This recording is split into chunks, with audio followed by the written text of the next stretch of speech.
Hello everyone, welcome to GGN. Today is Wednesday, July 11th, 2012, and I'm Darko. You can check out my websites, ggnonline.com, and on YouTube, my channel is ddarko2012 and ddarko2013. If you'd like to donate, you can go to ggnonline.com and do that, also to follow by email. So, first article I have up for the War on Terror, Liberty, Sovereignty is ex-U.S. Commander McChrystal calls for reviving the draft. So, the former U.S. commander in Afghanistan, Stanley McChrystal, has urged the draft to be reinstated to spread the burden of fighting and to instill a sense of shared civic duty among young Americans. Sounds kind of like Israel, huh?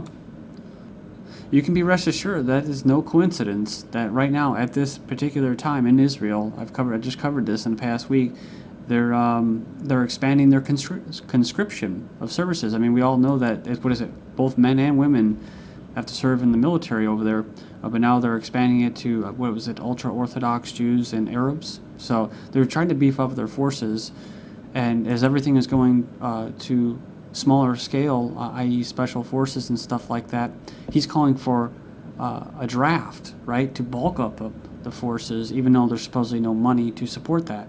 So something's going on behind the scenes here that they're getting ready for, and I'm going to cover a lot of that in this video, this first video. It says here, the country's all-volunteer force has performed with great skill, but after more than a decade, we're running very, very hard. At a certain point, you can't expect it to go forever, he said in a conference last month. Apart from the strain on troops and their families after repeated deployments to Iraq and Afghanistan, only a small fraction of the population was affected by conflicts, the general said. That was part of Donald Rumsfeld modern-type warfare. So that was actually designed. It's less than 1% of Americans touched by this, he said, in the event organized by Aspen Institute. So yeah, he was calling for a national service after high school or college. And it says here that this is what he said, I don't think young people would really fight this, they're talking about the draft, if it was fair, if everybody did it. I'm not talking about military, I'm talking about all kinds of things. It's not whether they go build roads and parks or that sort of thing, it's what you put inside them, because once you've contributed to something, you have a slightly different view of it. So it's a very collectivist statement. We have Russian warships on maneuvers and will resupply in Syria. A dozen Russian warships from 3 fleets are participating in a joint 3-month exercise. It goes on and it says that they're going to be visiting the Syrian port city of Tartus, where the Russian base is located. It says the drills are not related to the Syrian conflict. Okay. The inter-fleet group under a single command will perform a number of scheduled combat preparedness tasks while following their route in the ocean zone, the ministry statement says. And this is basically the same thing. Russian warships exercise in the Atlantic and Mediterranean. And some more Russian news. We have Russia hopes to prolong military base presence in Tajikistan. So the Russian military base in the country was opened in 2004 and is the largest Russian base for ground forces abroad, with up to 7,000 military servicemen stationed there. And it expires, well, basically their presence in the country expires in 2014. So I found this kind of interesting. Under the current agreements, Russia does not pay Tajikistan for its military base, but renders the country's military and technical assistance. So in other words, we got your back. Kyrgyzstan to raise rental fees for Russian military bases.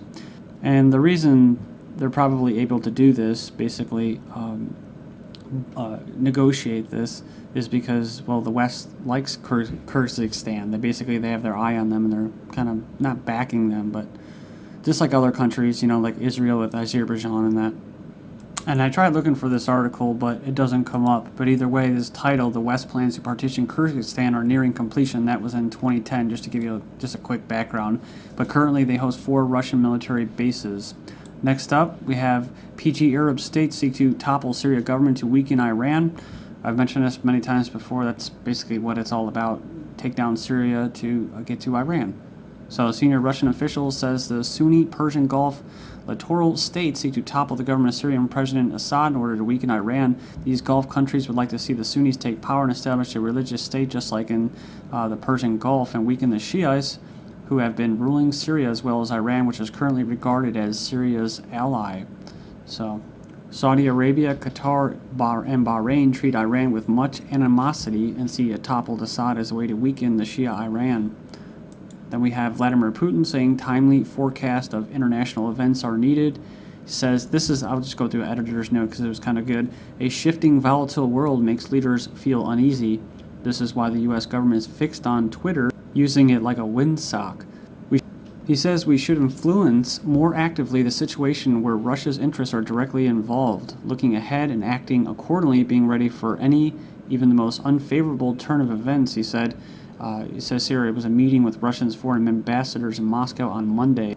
Now Kofi Annan is enlisting Iran to solve the Syrian crisis. It says details of the plan are still unclear, but international envoy agrees with Assad on a framework involving Tehran, Iran, and staunching bloodshed. So basically the rebel terrorist fighters dismissed any role for Iran in a plan they and some experts say have little hope for succeeding. So it's no surprise that the people that are funding these rebel terrorists, the opposition, the United States, has rejected Iranian participation as well in the international meetings. Then next up we have Jordan. Jordan opens new refugee camp for Syrians. Remember the 14,000 troop exercise? They had 14,000 troops exercising in Jordan, right on the border, and now they have this refugee camp pop up, and the authorities, as they say, have been reluctant to set up the refugee camps, possibly to avoid angering Syrian president by showing images at his doorstep of civilians fleeing his military.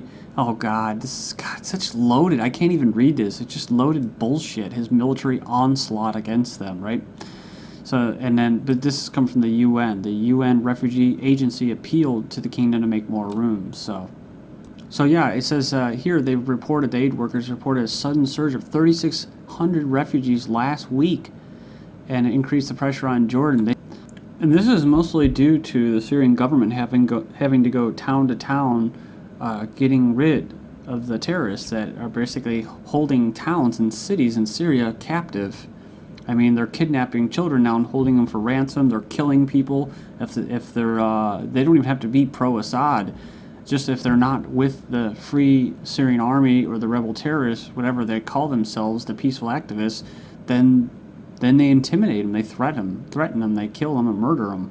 So they're leaving, and as they're leaving, they're straining relations with other countries, and this is probably part of the plan, right? Kind of like with Libya. With all the people going into Europe. It says here that Jordan suffers acute water shortages and has complained that the refugees were exhausting its limited resources. And we have this from July 4, 2012, Syrian refugees in Turkey long to rejoin the fight. It says here, right along the border where Turkey is providing for an estimated 24,000 Syrian guests, including Free Syrian Army members waiting for their wounds to heal so they can return to battle the forces of President al-Assad. So this is pretty interesting right here. Because you have this restaurant owner, I guess apparently he's a refugee as well, and he says here that they came to my restaurant and asked me which side I was on, and he said, they're talking about government forces, and I told them I wasn't on either side, so they shot me because I refused to support Assad. So it's going on both sides. And he said this, if the Americans wanted to get rid of Assad, they can do it in 2 days. He said, why did they intervene in Libya and not in Syria? We just want the U.S. to give us weapons. What happened in Libya, Iraq, and Afghanistan, we want them to do that in Syria. Well, they already have. He didn't get that memo. It says here, Cyprus prepares for up to 200,000 Syrian refugees, emergency plan for influx of up to almost 250,000 refugees. It says the number is equivalent to a quarter of the population of the Republic of Cyprus, a huge burden at a time of economic upheaval. And if you remember what Tarpley was saying, Webster Tarpley, about Syria, he was saying that the goal is to basically take down all of the countries around them. This is when he was referring to Turkey, saying that they would use Turkey as their little puppet and surrounding countries, and then they would fall afterwards. And speaking of Cyprus energy skirmish, Israel is prepared to increase its military presence in the eastern Mediterranean. From an editor's note again, remember when Israel recently denied plans for bringing their military into Cyprus region? It says it seems their first response pattern is to castigate or severely punish whoever leaked the info, then deny and later do it anyway, thinking no one pays attention. And it basically goes in there and says that this is creating tension with Lebanon and Turkey, and that they have all these types of warships and stuff like that around in that area to start extracting natural gas in that in 2013. Next up, Turkey reportedly skirting sanctions by paying for Iranian oil and gold. They denied claims it was using alternative payment methods to bypass SWIFT, along with Tavula, I think that's how it's pronounced, warned by U.S. for breaking Iran sanctions. The small South Pacific island nation has been told by the U.S. to stop reflagging Iranian oil tankers and warned its government of the risk of breaking U.S. sanctions. Then remember this, Kenya cancels Iran oil deal after warning from the United States. They're canceling a deal to import Iranian oil hours after the U.S. directly warned or threatened the country that it was a risk being penalized.